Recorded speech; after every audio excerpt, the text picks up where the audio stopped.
Bien, eh bien, bonsoir à tous, merci d'être venus. Donc cette première du café débat, du café actualité de la faute à Rousseau est un petit peu à part évidemment.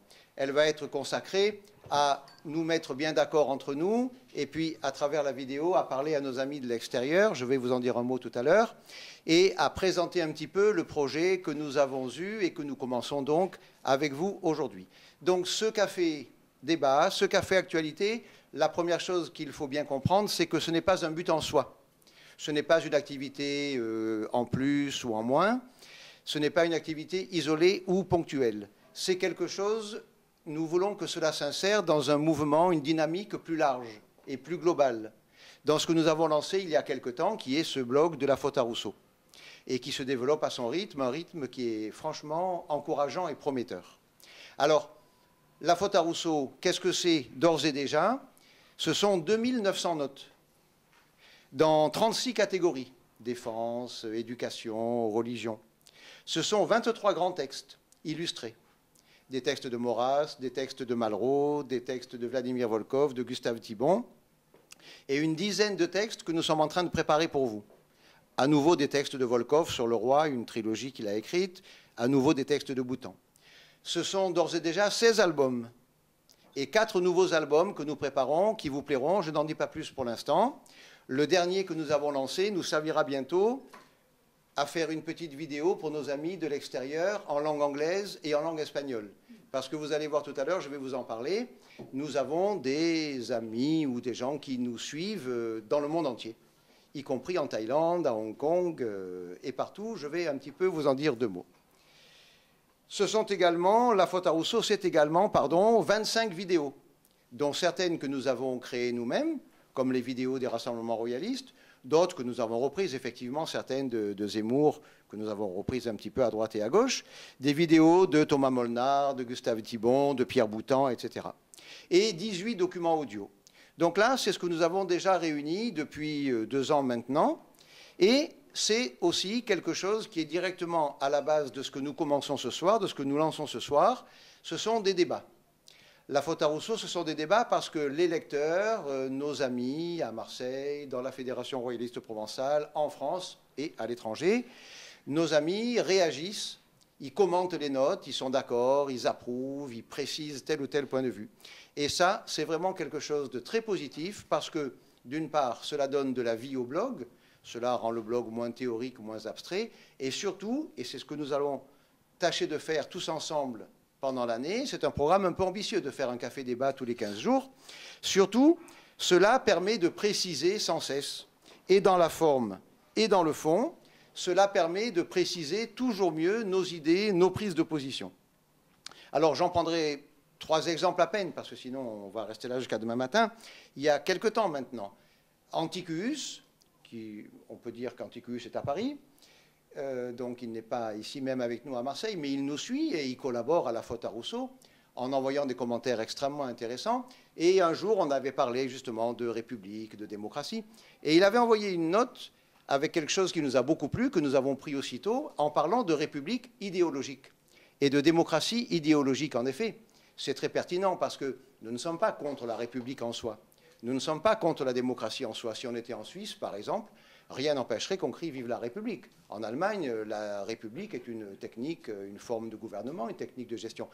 En France, nous ne voulons pas et nous ne pouvons pas crier « Vive la République ». Pourquoi? Parce que justement, ce n'est pas une République. C'est une République idéologique. C'est une démocratie idéologique. Alors, Antiquus a rendu un service et nous avons repris la balle au bond et depuis, nous parlons toujours, effectivement, quand nous critiquons la République, nous ne critiquons pas la République, nous critiquons la République idéologique. Je prendrai un deuxième exemple, un autre commentateur qui n'est lui non plus ni à Marseille ni dans la FRP, notre ami DC. Un jour, on avait fait donc une note où on parlait de la monarchie en Espagne, en Grande-Bretagne, des avantages de la monarchie, même si le roi n'a pas de gestion, n'a pas de pouvoir de gestion, d'administration directe des choses. La monarchie a quand même son utilité en Espagne, en Grande-Bretagne, mais nous disions qu'en France, ça n'a jamais été la même chose quand la monarchie y était, et ça ne le serait pas. Et alors là, nous avons justement précisé, dans un dialogue intéressant avec DC, sur plusieurs notes, qui a donc pris plusieurs jours, nous avons bien précisé qu'en réalité, il ne suffirait pas de couronner les institutions actuelles, de couronner la Ve République par la simple présence d'un roi, ça ne servirait à rien. Ce qu'il faut, Boutan l'a bien dit, nous sommes des altères révolutionnaires. C'est le système qu'il faut changer. Donc, proposer la monarchie, bien sûr, proposer le roi, évidemment, mais le roi tout seul, ça ne suffirait pas. Le roi serait la condition nécessaire, pour parler comme les philosophes, mais pas suffisante. Et puis alors, un troisième exemple, qui lui est tout à fait immédiat, il est en cours, un troisième lecteur, Sousbitch, vous savez que sur Internet, on a chacun le pseudo qu'on veut. Alors Sousbitch, lui, a réagi à une note, et c'est le 38e commentaire sur la même note que nous avons enregistré ce matin. Donc là aussi, Sousbitch revient un petit peu sur, pas tout à fait le même sujet, enfin le même sujet si on veut, oui, le roi, mais alors envisagé sous un angle très différent, qu'est-ce qui se passerait si la monarchie, le roi était aux affaires, comme ils l'ont été longtemps en France, évidemment. Alors, en Espagne, en Grande-Bretagne, le roi ne gouverne pas directement, et Sousbitch posait la question, donc on lui a répondu. Alors, c'est cela qui nous a intéressés, et c'est en nous inspirant de ces dialogues, de ces débats avec les lecteurs, qui sont toujours enrichissants, qui font toujours progresser la discussion, qui permettent de préciser nos positions, que nous nous sommes dit, il faut maintenant plus se contenter des réunions que nous organisons, je vais en parler un petit peu, mais il faut également se voir régulièrement et par le biais d'une vidéo, la publier sur la faute à Rousseau pour que nos amis de l'extérieur puissent à leur tour, eux aussi, participer à ces débats. Et donc, voilà comment est née l'idée peu à peu et comment elle s'est précisée et comment maintenant nous la lançons, de nous réunir régulièrement. C'est ambitieux de le faire 2 fois par mois, on verra. Donc, nous avons pris cette décision. Je vous rappelle également, puisque je prenais 3 exemples, que nous n'avons pas hésité, dans la faute à Rousseau, à remettre en cause carrément nos idées, parce qu'il faut refonder en permanence notre royalisme. La République, maintenant, est installée depuis 130 ans, la Révolution a eu lieu il y a plus de 200 ans. Alors, nous maintenons notre royalisme. Pourquoi ? Il faut oser poser la question. Et nous avons posé la question, pourrait-il y avoir une bonne République ? Nous avons également posé la question sur le prince Jean. À l'occasion de son mariage, l'année dernière, 3 mois avant, nous avons fait une longue série qui existe toujours, une catégorie qui s'appelle « Autour du prince Jean ». Et la première des notes était « Pourquoi cette famille et pas une autre ?» Donc, nous n'avons pas hésité à poser les questions, à y répondre évidemment, puisque pour nous, c'est cette famille-là. Alors, voilà un petit peu la genèse de ce café débat, de ce café actualité que nous lançons. Et le mot n'est pas anodin, il ne s'agira pas de conférence. Il ne s'agira pas d'un orateur qui viendrait de Paris ou de Marseille ou d'ailleurs. Il s'agira d'amis, de personnes qui se connaissent ou qui ne se connaissent pas encore ou qui veulent mieux se connaître et qui mettront en commun leurs réflexions, toujours dans cette optique de préciser sans cesse, d'aller au fond des choses et de mieux préciser dans la forme et dans le fond nos idées. Alors, ces quelques informations étant données, je vous donne, puisque nous sommes au début, c'est la première donc séance, ce que j'ai griffonné sur mes petites notes que j'ai appelé la charte formelle. Donc, nous avons décidé, on verra après si on modifie un petit peu, mais il faut quand même qu'on se donne au début, qu'on ait un fil conducteur. Donc, le choix de l'heure a été de le faire de 18h30 à 19h30, donc 1 heure, ce qui est, semble-t-il, assez suffisant. Vous pourrez arriver à partir de 18h pour discuter entre vous, avec nous, et vous pourrez prolonger après de 19h30 à 20h, même chose entre vous, avec nous, et éventuellement, chacun, on pourra manger ici également, ceux qui le souhaitent pourront prolonger. Alors, nous avons également eu une autre idée. Il faudra à la fois être souple, puisque c'est quelque chose qui se lance, qu'on n'a pas encore fait. On saura s'adapter éventuellement. En même temps, il faut qu'on ait un peu un fil conducteur. Alors, on a eu une petite idée, on verra s'il faut la garder telle qu'elle ou la modifier. On pourrait diviser cette heure en 3 parties de 20 minutes chacune. Dans une première partie qui durerait environ 20 minutes, le tiers de l'heure, on pourrait commencer par voir ensemble l'événement de la semaine, l'événement marquant dont on a parlé dans la faute à Rousseau, éventuellement 2, 3 événements. Et puis, en reparler un petit peu pendant, pourquoi pas, 10 minutes, et puis après, passer à un débat, passer à un jeu de questions-réponses. Ça nous ferait un premier tiers. Ensuite, parce que nous ne sommes pas des idéologues, nous n'opposons pas une idéologie à une autre idéologie, nous avons pensé qu'il fallait absolument, et c'est notre souhait, on le fait dans la faute à Rousseau, qu'il fallait bien sûr parler régulièrement du prince Jean. Alors pourquoi ? Parce qu'il a publié un livre, vous le savez, je pense que vous l'avez lu, il mène une action, il sillonne la France, Il a commencé un long Tour de France qui est très positif. Il trace son sillon, nous l'avons dit plusieurs fois dans la faute à Rousseau. Il rencontre du monde, il rencontre tout le monde, il rencontre tous les Français, tous les gens de France. Il rencontre des chefs d'entreprise, il rencontre des maires, des élus locaux, il rencontre des simples citoyens, des professeurs, des avocats. Il parle, il se mêle aux gens, il les écoute, il leur répond. Et nous, la royauté est incarnée pour nous. La royauté s'incarne dans une famille qui sert la France depuis 1000 ans. Alors, bien sûr, il y a eu la coupure révolutionnaire, évidemment, mais nous ne pouvons pas, nous ne pouvons plus parler de la royauté comme nous l'avons fait par obligation pendant une bonne trentaine d'années, d'une façon trop désincarnée, trop abstraite. Vous savez, ce n'est un secret pour personne qu'à un moment, les voix, disons, de l'Action française, de Maurras et du Comte de Paris se sont séparées, on va faire court. Bien, pendant un bon moment, les princes ont mené leur action de leur côté et nous du nôtre, et comme le disait le prince Eudes, le frère du prince Jean, nous nous sommes un petit peu contraints et forcés, nous avons maintenu notre royalisme, mais nous nous sommes un petit peu réfugiés dans les idées. Et pendant pas mal de temps, nous avons présenté la royauté, toujours, mais la royauté d'une façon abstraite. Depuis 2002, donc depuis 8 ans, il y a eu un grand changement très positif. Les trajectoires, si je puis dire, des princes et des royalistes se sont à nouveau retrouvées. Donc chacun restant dans sa pleine liberté, bien sûr, mais depuis 2002, les princes, le prince Jean et son frère, le prince Eudes, sont venus au beau. Il y avait Marcel Julien, il y avait Jean-Marc Varro, il y avait d'autres personnes, il y avait Jean Sévillat, il y avait Jacques Trémollet de Villers, enfin bref, il y avait Gérard Leclerc, et de ce moment-là date un nouveau travail ensemble. Et maintenant, enfin, depuis 8 ans, nous avons recommencé, et c'est tant mieux, et c'est une bonne chose, à présenter la royauté, bien évidemment, mais à la présenter sous les traits d'une famille, la famille de France. Et nous suivons le prince, autour du prince Jean, c'est le titre d'une de nos catégories. Vous pouvez vous y reporter, évidemment, sur la faute à Rousseau. Nous suivons le prince avec son livre, chaque fois qu'il fait des réunions dans telle ville, à Quimper, à Béziers. Nous le suivons pour son mariage, où nous nous sommes rendus avec un immense plaisir, pour la naissance du prince Gaston, que nous avons salué, etc. Et bientôt, le prince a annoncé qu'après son livre, il l'avait dit d'ailleurs, il avait dit à tous mes amis qu'ils sachent bien que ce livre n'est qu'une première étape. Et là, il vient de faire savoir, de dire qu'après ce livre, il veut agir contre la désagrégation sociale. Donc le prince n'a pas écrit ce livre par hasard ou après il s'arrêterait. Non, non, pas du tout. Ce livre, comme il l'avait dit, n'est qu'une première étape et il veut poursuivre et il veut continuer et nous serons à ses côtés, nous serons autour du prince Jean. Parce que c'est notre devoir, c'est notre intérêt. Alors, nous parlerons là aussi pendant 20 minutes, un deuxième tiers par exemple, de ses voyages, de son livre, de son action. Et puis là aussi, vous pourrez poser vos questions.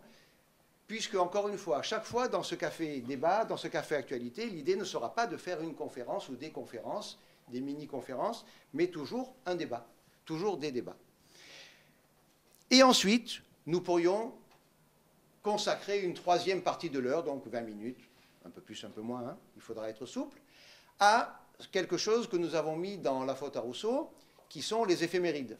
Parce que vous savez qu'on parle beaucoup actuellement, avec raison, on a tout à fait raison, de la personnalité de la France, de l'identité de la France, de nos racines, c'est très très bien, nous sommes tout à fait favorables, encore faut-il les connaître.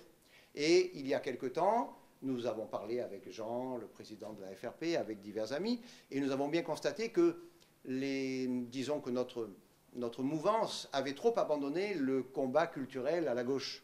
On a trop déserté le combat culturel. Alors, on s'est dit qu'il fallait montrer la France aux gens, et notamment, personnellement, je suis professeur, je vois bien les ravages du ministère de la Déséducation auprès de ces jeunes qui sont volontairement privés de leurs racines. Non seulement on leur ment, mais alors soit on leur ment, on déforme les faits, soit alors on n'en parle pas, la conspiration du silence. On peut très bien mentir encore plus intelligemment, j'allais dire, encore plus efficacement par omission. On peut travestir les faits et on peut carrément ne pas en parler. Alors, nous avons décidé de faire 366 éphémérides, une par jour, 366 puisqu'il y a le 29 février, tous les 4 ans, et de rappeler aux gens, notamment à des jeunes, des étudiants, des collégiens qui nous rejoignent, d'où ils viennent, qu'est-ce que c'est la France. On se bat pour la France, mais au fond c'est quoi la France? On dit toujours la France, au risque finalement d'en faire quelque chose d'un peu abstrait là aussi. Alors, il y a dans la faute à Rousseau tous les jours, j'espère que vous le regardez, il y a l'éphéméride de chaque jour. Alors, on parlera un petit peu de l'éphéméride. Alors cette semaine, je vais vous en parler tout à l'heure, on va le voir. Vous verrez que sur 15 jours, il y a toujours 2, 3, 4 sujets qui méritent qu'on s'y arrête et qui susciteront très certainement des questions de votre part. Alors, donc, vous devrez bien évidemment, et là je m'amuse un peu parce que nous avons mis en ligne tout récemment une conférence de Pierre Boutan. Je pense que vous l'avez regardée sur la faute à Rousseau, elle est remarquable. C'est une conférence que Pierre Boutan a prononcée à Marseille en 1988, je crois. Enfin, donc il était en pleine forme et il était très amusant, c'est évidemment un très grand esprit.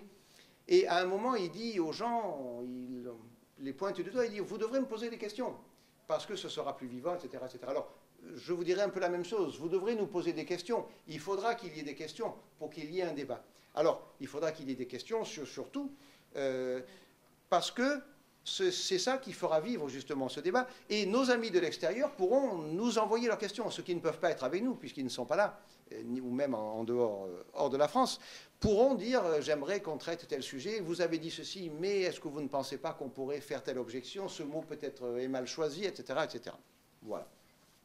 Alors, donc, voilà comment pourrait s'agencer ce café débat, ce café actualité.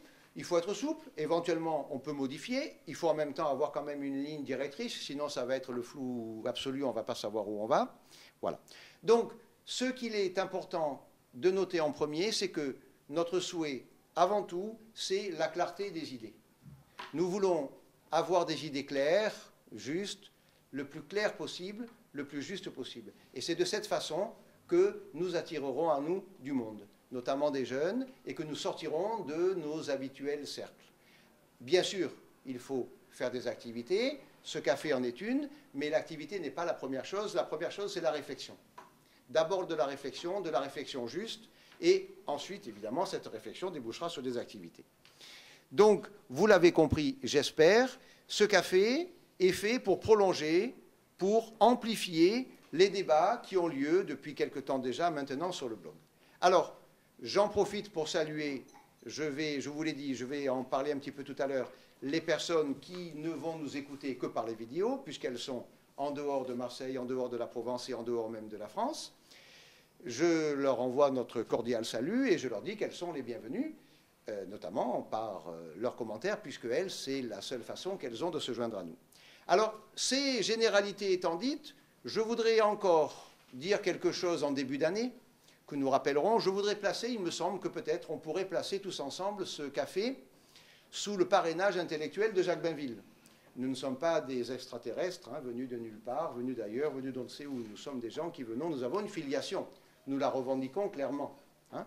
Nos maîtres, ce sont Maurras, Bainville, Daudet. Alors, je voudrais placer, je pense que vous serez d'accord avec moi, ce café débat, ce café actualité, sous le parrainage intellectuel de Jacques Bainville. Rassurez-vous, je vais être très court, je vous cite une phrase de lui qui a été écrite le 2 janvier 1915. Et Bainville disait ceci: « Qui est l'étranger, le fameux livre de Maurras, l'avant-guerre sont des livres prophétiques, mais qu'y a-t-il à l'origine? Qu'y a-t-il à la base? Une critique des idées. » Maurras nous a enseigné d'abord à chasser les nuées, à rejeter les faux dogmes, à lire dans le livre de la réalité. Ce n'est pas de la louange que nous voulons pour nous, c'est de nos idées, c'est de notre méthode qu'il importe de dire du bien. Ce sont elles qui sont de bonnes conductrices. C'est à elles que nous devons de déchiffrer la réalité, de ne pas nous perdre dans la forêt obscure. Et Bainville conclut: « Bonne méthode, justes idées, soyez remerciés, et pour les jours à venir, conduisez-nous encore. » Alors il nous semble que ce texte est très beau, qu'il est très juste. Alors nous l'avons publié évidemment dans la faute à Rousseau. Nous le prendrons, si vous le voulez bien, comme sorte de charte fondatrice de ce café. Il y a aussi une formule qui m'a bien plu. Nous préparons des albums dont je ne vous dis pas d'avant, je n'en parle pas plus pour l'instant. Une formule de Thibaudet qui parlait de la première Action française, le livre de Pogam, Maurras, Le printemps de l'Action française. Et Albert Thibaudet emploie cette formule qui est très belle, et il dit l'Action française, c'était la fête aux idées. Voilà. Il faut retrouver cette intuition de nos origines, que ce soit la fête aux idées, et nul doute que si vraiment nous sommes fidèles à cela, si nous proposons à nos concitoyens des idées qui sont claires, qui sont justes, il y aura très certainement une place pour ces idées. Bien, alors je vous dis maintenant, avant de poursuivre, et puis Jean, qui a un petit retard, prendra la suite pour la deuxième partie de ce café, je vous dis un petit mot de cette chose dont je vous parle depuis tout à l'heure. Vous savez qu'évidemment, dans la faute à Rousseau, donc, ce qui est écrit, vous le lisez directement. Et puis, grâce à Paul, qui est là, que je remercie, Paul fait un très gros travail de préparation technique des vidéos. C'est lui qui retravaille tout ça pour nous le présenter sous une forme agréable et plaisante. Et Paul a trouvé un site qui s'appelle Vimeo. Et chaque fois que sur la faute à Rousseau, vous cliquez sur la vidéo de Pierre Boutan, la vidéo des rassemblements royalistes de Montmajour, la vidéo du 21 janvier à Marseille ou ailleurs, peu importe, eh bien, vous tombez donc sur ce site et vous écoutez Boutan, vous écoutez le Prince Jean, vous écoutez Thomas Molnar, vous écoutez Gustave Thibon. Mais Vimeo donne des statistiques, donne des chiffres, et Vimeo ne fait pas de politique. Ils sont ni pour ni contre, ce sont des statistiques telles quelles. Alors, nous y sommes depuis 6 mois environ. Paul a trouvé ce site il y a environ 6 mois. Il y a eu 30 000 téléchargements. Alors, c'est à la fois encourageant et presque un petit peu amusant, parce que ça montre que nous touchons des gens en France, évidemment, ça il fallait s'y attendre. La France est le premier pays où on télécharge. Sur ces 30 000, là j'ai les chiffres sous les yeux, mais ils ont déjà un petit peu, ils sont un peu périmés déjà, ceux-là ont une quinzaine de jours. Peut-être que les nouveaux ont certainement augmenté. Alors là, il y avait 25 000 téléchargements en France. Alors, vous voyez sur cette petite carte que donne Vimeo, les pays en bleu sont des pays où nous avons eu des téléchargements, des gens que nous ne connaissons pas, bien sûr. Les pays en gris sont les pays où il n'y a personne. Alors, malheureusement, nous n'avons personne au Groenland, ni au Kazakhstan, ni en Mongolie. Allez savoir pourquoi. Mais, quand même, l'honneur est sauf. Il y a quand même 10 pays où il y a eu un téléchargement. Ah, il faut bien commencer. Hong Kong, par exemple. Une personne, peut-être l'ambassadeur, je présume. Avons-nous un ambassadeur à Hong Kong? Non plus maintenant, puisque c'est la Chine. Mais enfin, bon, la Lituanie, les Émirats arabes unis, l'Arabie saoudite, ma foi. Alors, bon, les Émirats, je l'ai dit, le Sri Lanka, là, l'honneur est sauf au Sri Lanka, le Koweït, voilà. Alors, plus sérieusement, on a pas mal de gens qui téléchargent aux États-Unis. Donc, le premier pays, c'est la France. Le deuxième, ce sont les États-Unis. Le troisième, la Grande-Bretagne. Puis le Canada, la Belgique, l'Allemagne et la Thaïlande. Tout d'un coup, on passe en Thaïlande, on fait un grand voyage dans l'espace. Alors, si vous voulez, bon, on a pensé qu'on devait vous le dire, parce que c'est la vérité.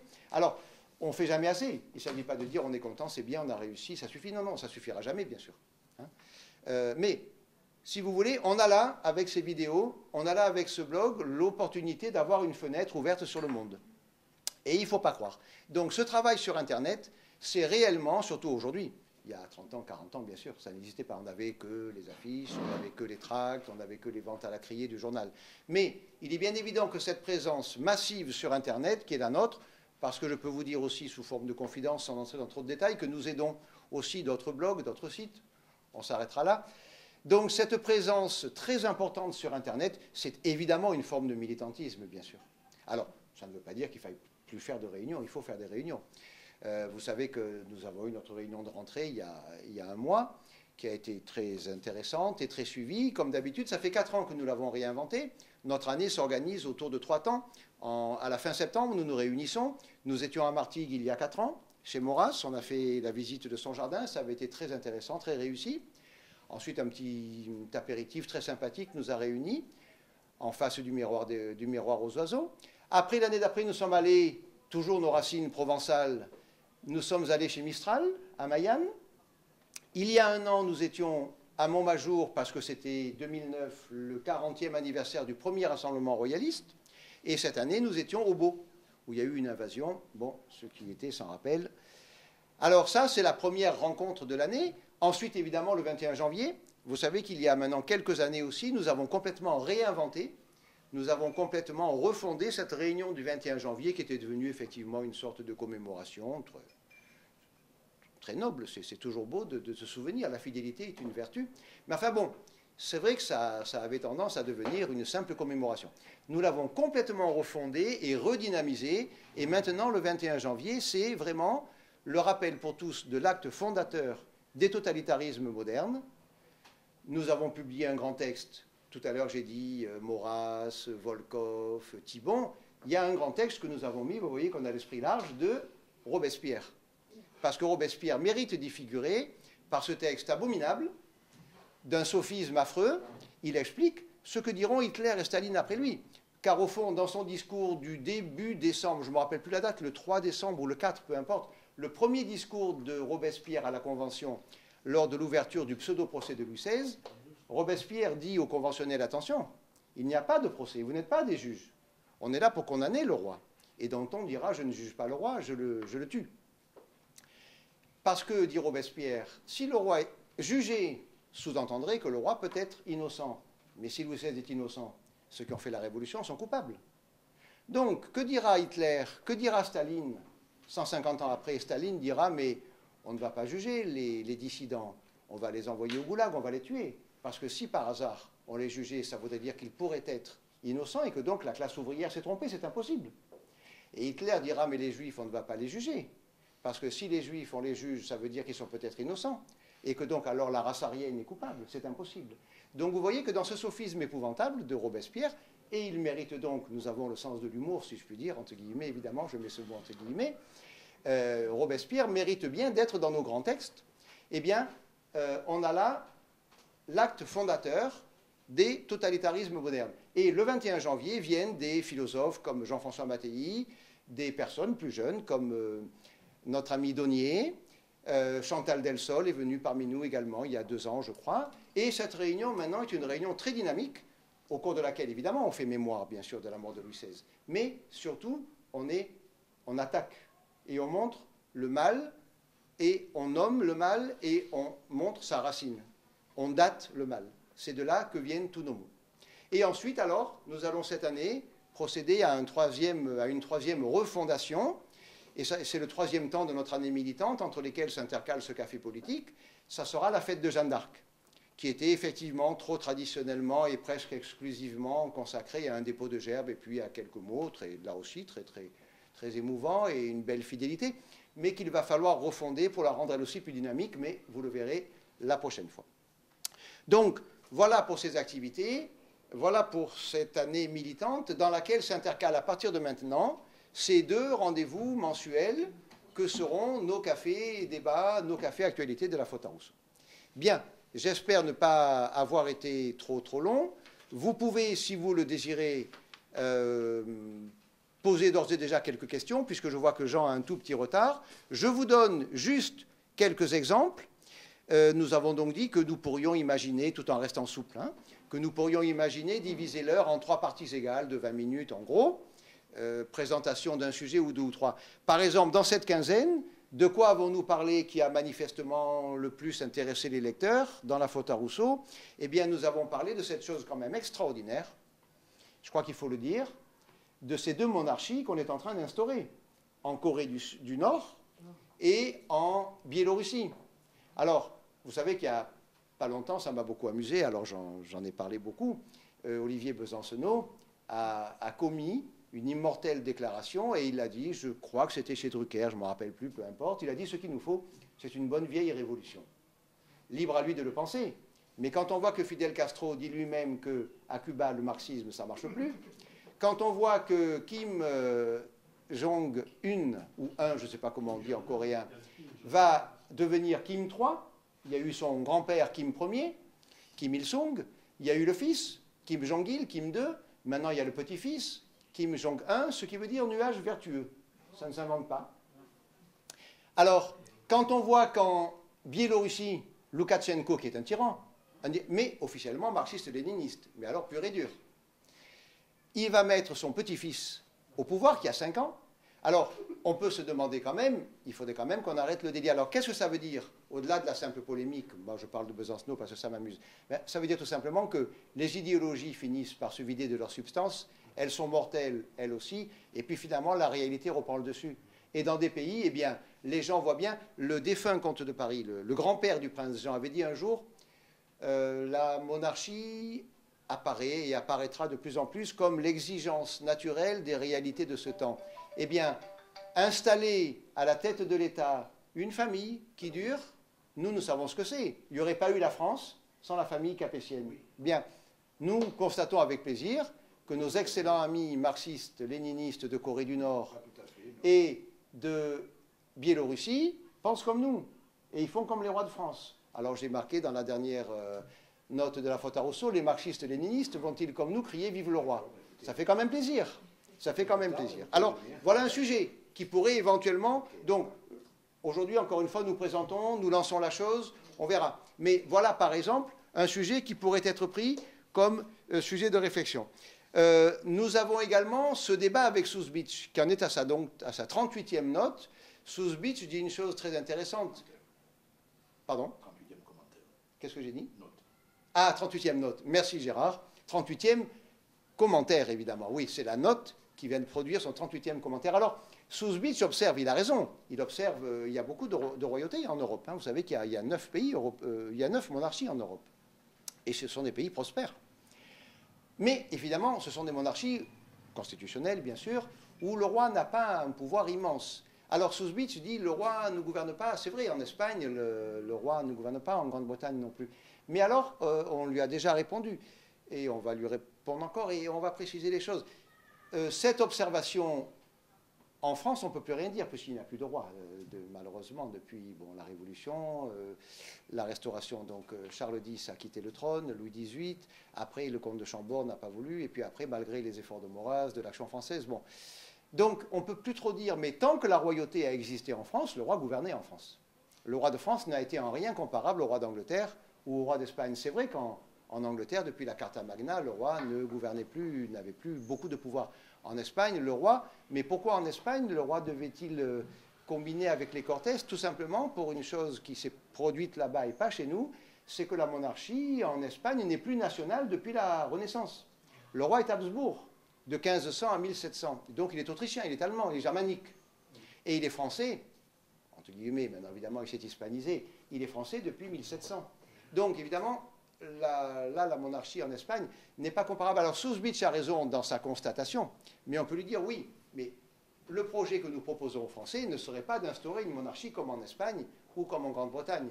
Les Français ne le voudraient pas, ça ne serait pas conforme à nos traditions. Donc vous voyez que là aussi, à partir d'une note qui génère 38 commentaires, on pourrait peut-être, alors c'est ce que nous ferons dans nos prochains débats, il y a aussi quelque chose sur l'action actuelle du chef de l'État. Il y a un reproche fait à gauche au chef de l'État, Sarkozy électoraliste, dans sa politique pour les Roms, etc. Alors, la gauche reproche à Sarkozy son électoralisme. Alors, bien sûr que c'est électoraliste, mais en réalité, c'est le système lui-même qu'il est devenu. Il y a une dénaturation des institutions de la Ve République. De Gaulle a voulu effectivement des institutions qui étaient, et on a parlé à juste titre de république monarchique, de constitution monarchique, c'est vrai, mais le système démolit, un peu comme la mer sur le sable, le système rejette comme un corps étranger, parce que le système, lui, il a bien compris que cette constitution de Gaulle, elle est monarchique. Et il l'a démolie. La première chose, c'est le quinquennat. Le septennat, passé au quinquennat, c'est une dénaturation profonde de l'esprit de la Ve République. Mais surtout, ce que la gauche reproche à Sarkozy, en fait, c'est un mauvais reproche.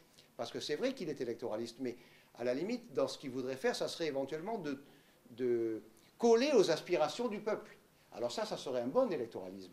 Mais ce n'est pas ça que la gauche lui reproche. La gauche lui fait en réalité un mauvais reproche. Donc vous voyez que là aussi, nous avons repris au bon une phrase qui a été prononcée par Ségolène Royal, enfin par plusieurs ténors du Parti socialiste, par Martine Aubry. Autre chose dont on pourrait parler aussi, c'est la une des Inrecuptibles. Il ne faut pas hésiter à aller partout. Il y a des choses intéressantes partout. Alors les Inrecuptibles, c'est un journal que je ne lis pas. C'est un journal de musique techno, je ne sais pas, c'est de musique rock. Ils ont fait leur une il n'y a pas longtemps, ce mois-ci, le mois dernier, sur Lula, le Brésil, en marquant Brésil, le pays où la gauche a réussi. Alors moi, j'ai repris ça au bon, on en a parlé un petit peu entre nous. Alors, ça n'est pas faux. Ça n'est pas faux. Ça resterait à préciser parce qu'il reste quand même d'énormes poches de misère au Brésil, il reste d'énormes poches de violence. Donc, est-ce qu'on peut vraiment parler d'un succès, rien que d'un succès? Sûrement pas. Il y a des éléments de succès. Mais pourquoi?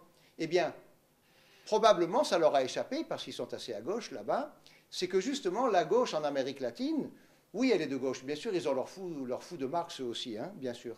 Mais elle est beaucoup moins idéologue, et même parfois, elle ne l'est pas du tout que chez nous. Il y a deux grands domaines, c'est l'économie et la religion. Alors, ils restent de gauche, d'accord, mais rien à voir avec chez nous. Là-bas, on vous parle de Dieu, comme ici, personne, c'est absolument interdit, personne n'oserait en parler. Lula a pris dans ses bras sa candidate. Bon, alors c'était avant le premier tour, il espérait qu'elle passerait du premier coup. En disant, Dieu est avec toi, Dieu va t'aider. On n'imagine absolument pas Martine Aubry dire à ses candidats, Dieu va te faire élire, etc., etc. Quant au programme économique, je suis désolé, mais si vous avez lu, bon, maintenant ils sont partis, maintenant c'est Piñera qui lui est de droite, droite libérale, enfin, bon, c'est plus la gauche. La gauche a été élue au Brésil pour 2 mandats successifs. Madame Bachelet, qui est une Française d'origine comme Pinochet, qu'est-ce que j'ai dit? Je voulais voir si vous suiviez. Je vois avec plaisir qu'on suit, on écoute ce que je dis. Alors oui, bien sûr, c'est au Chili. Vous savez, je fais une petite parenthèse. Toutes ces personnes comme Carlos Gardel en Argentine pour le tango, ou comme Pinochet, ou comme les Bachelet et tout, ce sont des gens d'une émigration française qui viennent de la Révolution. Parce qu'alors, on a noté l'émigration des Français sous Louis XIV, effectivement, la révocation de l'édit de Nantes. Là, on a bien pris soin, comme c'était pour critiquer les rois, on a bien dit qu'il y avait eu 200 000, 250 000, 300 000 Français qui étaient partis. Mais à la Révolution sont partis beaucoup de Français également. Mais là, comme c'était des Français qui partaient parce qu'ils étaient écœurés de la Révolution, on n'a même pas voulu le savoir ni le dire. Mais c'est pourtant vrai. Et donc, en Amérique latine, il y a une présence française qui s'explique... bon, fermons la parenthèse. Et alors, Madame Bachelet, donc présidente socialiste du Chili, avait un programme économique qui serait ici un programme de droite. Et même pour de nombreux points d'extrême droite. Alors, et ça, elle s'en fiche. Elle n'est pas du tout idéologue comme notre CGT, comme notre gauche, notre extrême gauche à nous. Donc vous voyez que si la gauche a réussi au Brésil, ce qui est en partie vrai, et en partie excessif, c'est aussi parce qu'elle n'est pas idéologue, ou qu'elle est beaucoup moins idéologue que nous. Donc voilà aussi un petit peu dans quel état d'esprit on pourra réfléchir tous ensemble pendant toute cette année. Il y a aussi, oui, alors, il y a aussi ce sujet, bien sûr, des syndicats. Ce sujet des grèves pour la retraite. Alors, effectivement, des lecteurs nous ont écrit, des gens nous ont dit, oui, mais on peut comprendre les légitimes inquiétudes du peuple français, ça tout à fait, évidemment. Mais de là à soutenir les syndicats, qui sont devenus un des piliers de ce système totalement corrompu, totalement vermoulu. Alors évidemment, il y en a qui disent, oui, mais l'Action française, à ses origines, avait établi des rapports avec Proudhon, Maurras, le cercle Proudhon, Georges Valois dans sa première époque. Bien sûr, mais il y a 100 ans qui nous séparent de ça. Les syndicalistes patriotes d'il y a 100 ans qui pendaient le buste de Marianne avec les camelots du roi, ils étaient patriotes avant tout, ils n'étaient pas idéologues. Alors, maintenant, soutenir la CGT en tant que telle, la CFDT en tant que telle, non. Comprendre les inquiétudes des travailleurs français, du peuple français, ça d'accord, tout à fait, bien sûr. Ça, ne pas nous couper des préoccupations sociales, tout à fait d'accord. Mais aller emboîter le pas de syndicats. Alors, vous savez qu'il y a une phrase de Boutan qu'on cite souvent parce qu'elle est très juste, et il dit, elle est très dure. C'est dans la postface, nous l'avons mis en grand texte là aussi, dans la faute à Rousseau, c'est dans la postface de reprendre le pouvoir. Boutan dit, je le cite de mémoire, je vais me tromper sûrement très très peu, il parle de cette désolante pourriture. Donc il y va fort. Hein, et il dit de cette société pourrie, il n'y a à proprement parler rien à conserver. Nous sommes devenus des alters révolutionnaires. Il faut être lucide. Alors bien sûr, ne jouons pas sur les mots, n'essayons pas de faire nos gauchistes et tout.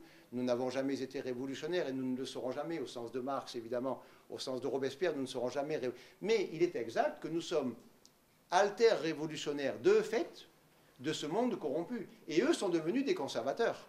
Les Besancenot, la CGT, tout ça.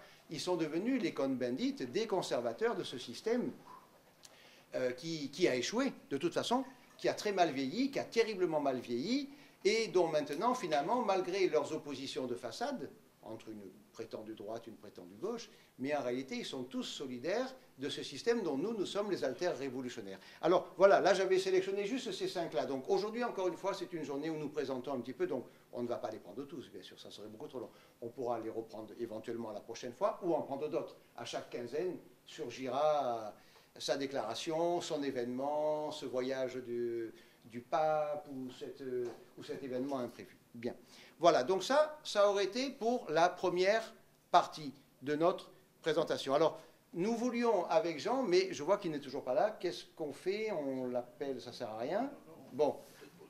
Alors, oui, comme dit Gérard, donnons-lui 5 minutes. Alors, là, j'ai un petit peu déjà beaucoup parlé. Est-ce que quelqu'un parmi vous voudrait poser une question? Oui, alors j'ai écouté que si un roi revenait au pouvoir, ce ne serait pas constitutionnel. Ce ne serait pas sur un régime constitutionnel. J'aimerais savoir comment vous le voyez, comment vous le voyez revenir, comment vous allez... Quel statut? Voilà, quel statut? Et puis d'autre part, parce que la France, de par le baptême de Clovis, c'est chrétienne, est-ce que la religion, à nouveau, sera catholique, sera... Alors, moi, je vais répondre à la deuxième question et je laisserai Gérard répondre à la première, parce que c'est peut-être moi qui ai parlé trop vite, parce que la monarchie, forcément, on va pas restaurer et on ne va pas reprendre l'ancien régime tel qu'il était en 89. Hein. Ça, c'est clair. On ne va pas remettre les trois ordres, le clergé, la noblesse et le tiers-état. Hein. Voilà, on prendra la France telle qu'elle est en 2010. Hein. Alors, moi, je vais vous répondre pour la seconde question, puis je crois que peut-être Gérard répondra à la première. Pour ce qui est de la chrétienté, effectivement, nos racines sont chrétiennes. Nous pensons, et d'ailleurs c'est un fait, le prince Jean est chrétien, catholique. Alors nous pensons que le roi de France est catholique. Maintenant, effectivement, il n'est pas nécessaire que le catholicisme soit la religion d'État. C'est-à-dire que tout le monde peut avoir la religion de son choix ou ne pas en avoir. Le catholicisme sera la religion de la famille de France. Le christianisme sera la religion de la majorité des Français. Voilà. Maintenant, je pense que c'est assez clair. Ça vous... Voilà. Gérard, pour ce qui est de la première partie de la question, monarchie constitutionnelle? On peut en dire deux mots. Moi, je crois qu'il ne faut surtout pas avoir la religion des textes constitutionnels ou des textes où il ne faut pas faire de juridisme. La France s'est développée, s'est construite avec une monarchie qui avait une constitution. Mais cette constitution était un ensemble de lois fondamentales qui réglaient de manière générale les attributions du roi, les obligations, les règles de succession, etc. Les règles de succession, c'est très important d'ailleurs, parce que si les règles de succession étaient aussi positives pour notre République qu'elles l'ont été pour la monarchie, ça serait une bonne chose. Je crois, moi, pour ma part, que l'élection présidentielle est le poison de la vie politique française aujourd'hui. Alors, je pense aussi que, bon, regardez, les constitutions prétendent être inscrites, comme on dit, inscrites dans le marbre. Mais d'abord, nous sommes peut-être à la 25 ou 30e constitution depuis la Révolution française. D'autre part, regardez la constitution de la Ve République. Elle a été amendée peut-être 15 ou 20, je crois une vingtaine de fois. Voilà. Plus de 15 je crois, vous voyez, je me souviens que Gustave Thibon disait le plus possible de mœurs, le moins possible de lois. Le plus possible de principes généraux qui règlent de façon positive la vie politique. Et les textes juridiques valent ce qu'ils valent. Et les constitutions valent en raison de leur succès. Voyez. Alors, si on faisait... Alors là, ça serait amusant de faire un bilan historique, non pas théorique ou juridique, mais historique, de l'issue ou du sort ou de la destinée des institutions qui ont gouverné la France. Si vous pensez aux premières constitutions révolutionnaires, si vous pensez aux constitutions impériales, celles qui se sont terminées par Waterloo et par Sedan, si vous pensez à la constitution de la Troisième République, qui s'est terminée par le désastre de 40, si vous pensez à la constitution de la Quatrième République, qui s'est terminée par le désastre de 58, nous sommes dans la Cinquième République, je ne peux pas vous donner la fin des choses. Je pense, pour ma part, d'abord c'est trop tôt pour imaginer une constitution de la monarchie, parce que nous sommes loin de l'avoir atteinte, hein, malheureusement, pour le pays. Mais je crois qu'il faut plutôt que l'idée d'une constitution écrite dans son détail, il faut plutôt retrouver les principes fondateurs d'un État stable, sain, durable, et qui sont en fait les principes de la monarchie. Bon, voilà ce que je peux répondre pour tout de suite.